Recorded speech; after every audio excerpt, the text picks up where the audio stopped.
హనుమకొండలో BC యుద్ధ భేరి బహిరంగ సభకు ఏర్పాట్లు ముమ్మరం చేశారు బీసీ నేతలు. ఆర్ట్స్ కళాశాల మైదానంలో 1,00,000 మందితో సభకు ప్లాన్ చేస్తున్నారు. సాయంత్రం 4 గంటలకు జరిగే సభలో భవిష్యత్ ఉద్యమ కార్యాచరణ ప్రకటించడానికి సిద్ధమయ్యారు.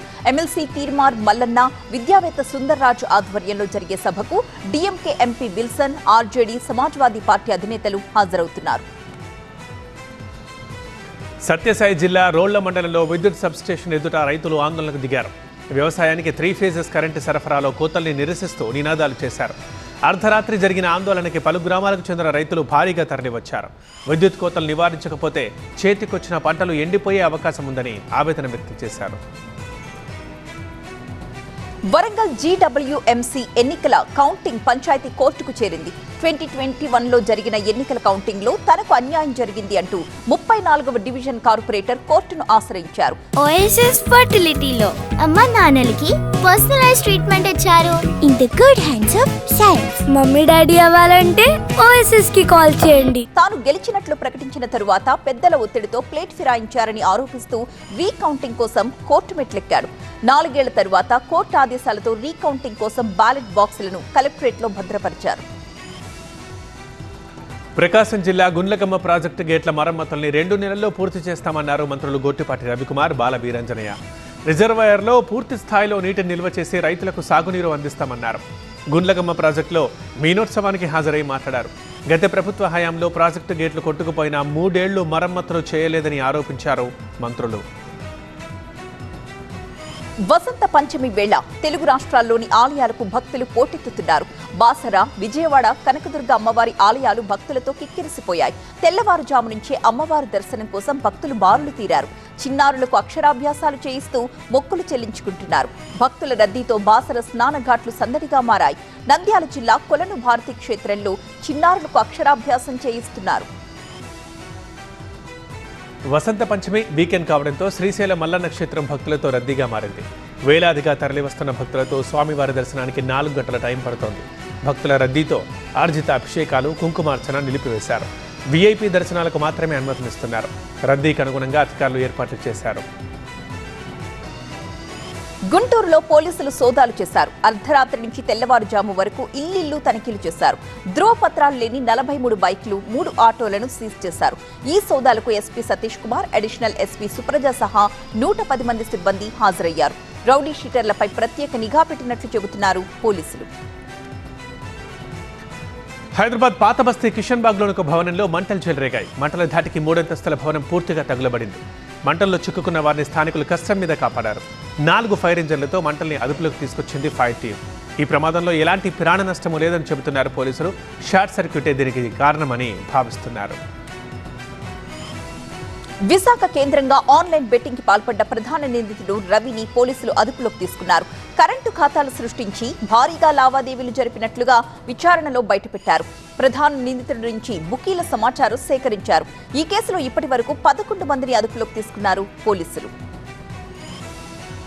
విజయవాడలో ఆటో డ్రైవర్ ప్రయాణికురాల్ని నిలువునా దోచుకున్నాడు. బస్టాండ్ నుంచి రైల్వే స్టేషన్ వెళ్లేందుకు ఆటో ఎక్కిన ఒక వృద్ధురాల్ని మార్గమధ్యంలో ఆపేసి బెదిరించాడు. మహిళ ఒంటిపై బంగారంతో పాటు నగదు, సెల్ ఫోన్ తీసుకుని పరారయ్యాడు. అర్ధరాత్రి తనిఖీలకు వెళ్లిన పోలీసులు మహిళను గుర్తించారు. ఇక బాధితురాలి ఫిర్యాదుతో పరారీలో ఉన్న ఆటో డ్రైవర్ కోసం గాలిస్తున్నారు. జనగామ రైల్వే స్టేషన్ దగ్గర తెల్లవారుజామున అగ్ని ప్రమాదం జరిగింది. షార్ట్ సర్క్యూట్తో మంటలు చెలరేగడంతో స్థానికులు అక్కడి నుంచి భయంతో పరుగులు పెట్టారు. ఉవ్వెత్తున ఎగిసిపడ్డ మంటల ధాటికి భారీగా ఆస్తి నష్టం జరిగినట్లుగా అంచనా వేస్తున్నారు. స్థానికులతో కలిసి ఫైర్ టీం మంటల్ని అదుపు చేశారు. హైదరాబాద్ గచ్చిబౌలి ప్రిజం పబ్లో ఘరానా దొంగ కాల్పులకు తెగబడ్డాడు. పట్టుకునేందుకు ప్రయత్నించిన పోలీసులపైన కాల్పులతో చెలరేగిపోయాడు. ఈ కాల్పులో వెంకట్రామ్ అనే కానిస్టేబుల్తో పాటు పబ్లో ఉన్న ఒక బౌన్సర్ కూడా గాయపడ్డాడు. వారిని ఆసుపత్రికి తరలించి నిందితుడిని అదుపులోకి తీసుకున్నారు పోలీసులు. నిందితుడు బత్తుల ప్రభాకర్ 2 ఏళ్లుగా తప్పించుకొని తిరుగుతున్నట్లు గుర్తించారు. గచ్చిబౌలిలో కాల్పులకు తెగబడ్డ నిందితుడు చిత్తూరు జిల్లాకు చెందినవాడిగా గుర్తించారు పోలీసులు. బత్తుల ప్రభాకర్ పై ఇప్పటికే 80 కేసులున్నట్టు చెప్పారు మాదాపూర్ డీసీపీ వినీత్. 2 ఏళ్లుగా పోలీసుల కళ్లు కప్పి తిరుగుతున్నట్లు చెప్పారు. నిందితుడిపై హైదరాబాద్లోని నార్సింగి, రాజేంద్రనగర్ పోలీస్ స్టేషన్లోనూ కేసులు నమోదైనట్లుగా గుర్తు చేశారు. నంద్యాల జిల్లా ఆత్మకూరు ఫారెస్ట్ ఆఫీస్ ఎదుట బైర్లుటి నాగలుటిగూడెం చెంచు గిరిజనులు ఆందోళనకు దిగారు. మహాశివరాత్రి, ఉగాది బ్రహ్మోత్సవాల్లో అటవీ ఉత్పత్తుల అమ్మకాల్ని అడ్డుకోవడాన్ని వ్యతిరేకిస్తున్నారు. అటవీ ఉత్పత్తులు అమ్మకుండా ఎలా బతకాలంటూ నిలదీస్తున్నారు. అడుగడుగున ఆంక్షలతో ఇబ్బంది పెడుతున్నారని ఆరోపించారు. బతుకు తెరువుని దెబ్బతీసే చర్యల్ని వెంటనే మానుకోవాలంటూ డిమాండ్ చేస్తున్నారు గిరిజనులు. మేడ్చల్ జిల్లా బాలానగర్ పోలీస్ స్టేషన్ పరిధిలో ఉన్న దాసరి సంజీవయ్య కాలనీలో అగ్ని ప్రమాదం జరిగింది. ఒక ఇంట్లో తెల్లవారుజామున మంటలు చెలరేగాయి. ఈ అగ్ని ప్రమాదంలో ఇంట్లో నిద్రిస్తున్న జలగం సాయి సత్య శ్రీనివాస్ అక్కడికక్కడే మృతి చెందారు. ఆంధ్రప్రదేశ్లోని రాజమండ్రికి చెందిన సత్య శ్రీనివాస్ పటాన్ చెరువులోని ఒక కెమికల్ కంపెనీలో పనిచేస్తున్నారు. అయితే ఇది ఆత్మహత్య లేక ప్రమాదవశాత్తు మంటలు చెలరేగాయా అన్న దానిపై పోలీసులు ఆరా తీస్తున్నారు. మధ్యతరగతిపై ఈసారి కేంద్ర ప్రభుత్వం కరుణ చూపించిందన్నారు రైల్వే శాఖ మంత్రి అశ్విని వైష్ణవ్. ఉద్యోగస్తులకు 12 లక్షల వరకు ఇన్కమ్ ట్యాక్స్ ని మినహాయించారని తెలిపారు. బడ్జెట్లో ఈసారి ఎంఎస్ఎంఈలపై ఫోకస్ చేశారంటూ తెలిపారు. రైల్వే ప్రయాణికుల భద్రత కోసం ఈసారి 1,16,000 కోట్లు కేటాయించడంపై హర్షం వ్యక్తం చేశారు. ప్రధాని మోదీకి కృతజ్ఞతలు చెప్పారు అశ్విని వైష్ణవ్. 3 సార్లు కేంద్రంలో అధికారంలో వచ్చిన బీజేపీ చేసిందేం లేదన్నారు అసదుద్దీన్ ఓవైసీ. ఇప్పుడు ఢిల్లీ ఎన్నికల్లో బీజేపీని గెలిపిస్తే అంతే సంగతులన్నారు. ఢిల్లీలో జరిగిన ఎన్నికల ప్రచారంలో పాల్గొన్నారు అసదుద్దీన్. మజ్లిస్ అభ్యర్థుల్ని గెలిపించాలని ఓటర్లను కోరారు. గాలిపటం గుర్తుకు ఓటేయాలని అభ్యర్థించారు. ఢిల్లీలోని ముస్తఫాబాద్లో పోటీ చేస్తున్న తాహిర్ హుస్సేన్ని గెలిపించాలన్నారు అసదుద్దీన్. గుజరాత్లోని వడోదరాలో ఇంటర్నేషనల్ మారథాన్ ప్రారంభమైంది. సీఎం భూపేంద్ర పటేల్ జెండా ఊపి మారథాన్ని ప్రారంభించారు. వేలాది మంది యువతి యువకులు ఇందులో ఉత్సాహంగా పాల్గొన్నారు. మొత్తం 1,25,000 మంది మారథాన్లో పాల్గొనేందుకు రిజిస్టర్ చేసుకున్నారు. 42 కిలోమీటర్ల కేటగిరీలో 285 మంది పాల్గొంటున్నారు. ఈ మారథాన్లో America, Germany, Singapore, Kenya, Netherlands దేశాలకు చెందిన వారు కూడా పాల్గొంటున్నారు. ప్రయాగ్రాజ్లో జరుగుతున్న మహాకుంభమేళాకు భక్తులు భారీగా తరలివస్తున్నారు. త్రివేణి సంగమంలో పుణ్య స్నానాలు చేస్తున్నారు. తెల్లవారుజాము నుంచే పవిత్ర స్నానాలు చేయడానికి తరలివచ్చారు భక్తులు. మరొక వైపు అటు విదేశీ భక్తులు సైతం భారీగా వస్తున్నారు. ప్రయాగ్రాజ్లోని ఇతర ఆలయాల్లోనూ పూజలు చేస్తున్నారు. మహాకుంభమేళాకు ఇప్పటి వరకు 30 కోట్ల మందికి పైగా భక్తులు హాజరైనట్లు తెలుస్తోంది. మరొక వైపు రేపు 3వ అమృత్ స్నాన్ కావడంతో అధిక సంఖ్యలో భక్తులు తరలివస్తారని అంచనా. మొన్నటి తొక్కిసలాట ఘటనతో ముందస్తు జాగ్రత్తలు తీసుకుంటున్నారు అధికారులు. హరిద్వార్కి భారీగా భక్తులు తరలివస్తున్నారు. గంగా నదిలో పుణ్యస్నానాలు చేస్తున్నారు. వసంత పంచమి సందర్భంగా భక్తుల రద్దీ పెరిగింది. దీనికి తగ్గట్టుగా ఆలయ అధికారులు ఏర్పాట్లు చేశారు. ఇవాళ రేపు లక్షలాదిగా భక్తులు హరిద్వార్కు తరలివచ్చే అవకాశం ఉంది.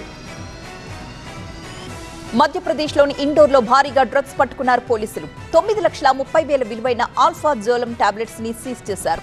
మరొక వైపు 5,240 బాటిల్స్ లో ఉన్న నిషేధిత సిరప్ ని కూడా సీజ్ చేశారు. ఈ ఘటనలో 3 అదుపులోకి తీసుకున్నారు పోలీసులు. సోమాలియాపై అమెరికా దళాలు మెరుపు దాడులు చేశాయి. ఐసిస్ స్థావరాలపై యుఎస్ ఆఫ్రికా కమాండ్ దాడులు కొనసాగించాయి. ఈ దాడులపై అమెరికా అధ్యక్షుడు ట్రంప్ ట్వీట్ చేశారు. తమ పౌరులపై దాడులకు దిగితే వెంటాడి చంపుతామన్నారు ట్రంప్. ఇంగ్లాండ్తో జరుగుతున్న టీ20 సిరీస్లో ఇవాళ ఆఖరి మ్యాచ్లో తలపడనుంది టీమిండియా. ఇప్పటికే 3 మ్యాచ్ల్లో గెలిచి సిరీస్ని సొంతం చేసుకున్న భారత్ చివరి మ్యాచ్లో గెలిచి విజయంతో సిరీస్ని ముగించాలని భావిస్తోంది. బ్యాటింగ్, బౌలింగ్లో ఆల్ రౌండ్ షోతో అదరగొడుతున్న టీమిండియా ఇవాళ ముంబైలోని వాంఖడే స్టేడియంలో జరిగే మ్యాచ్లోనూ పరుగుల వరద పారించాలన్న కసితో ఉంది. ఎన్టీఆర్ నెక్స్ట్ మూవీ అప్డేట్ ఇచ్చారు మేకర్స్. ప్రెజెంట్ వార్ 2 వర్క్ లో బిజీగా ఉన్న తారక్ నెక్స్ట్ ప్రశాంత్ నీల్ డైరెక్షన్ లో స్టైలిష్ యాక్షన్ డ్రామాలో నడుస్తున్నారు. ఈ సినిమా షూటింగ్ ఫిబ్రవరి 3వ వారంలో స్టార్ట్ చేయబోతున్నట్టుగా తెలుస్తోంది. లోకనాయకుడు కమల్ హాసన్ అమెరికాలో ఏఐ కోర్స్ పూర్తి చేశారు. సినిమా టెక్నాలజీ విషయంలో ఎప్పుడు ముందుండే కమల్ భవిష్యత్ అంతా ఏఐదే అని భావిస్తున్నారు. అందుకే ప్రత్యేకంగా ఏఐ టెక్నాలజీ గురించి స్పెషల్ కోర్స్ చేశారు. థగ్ లైఫ్ షూటింగ్ పూర్తి చేసిన కమల్ త్వరలో అన్బు అరివు దర్శకత్వంలో సినిమా చేసేందుకు రెడీ అవుతున్నారు.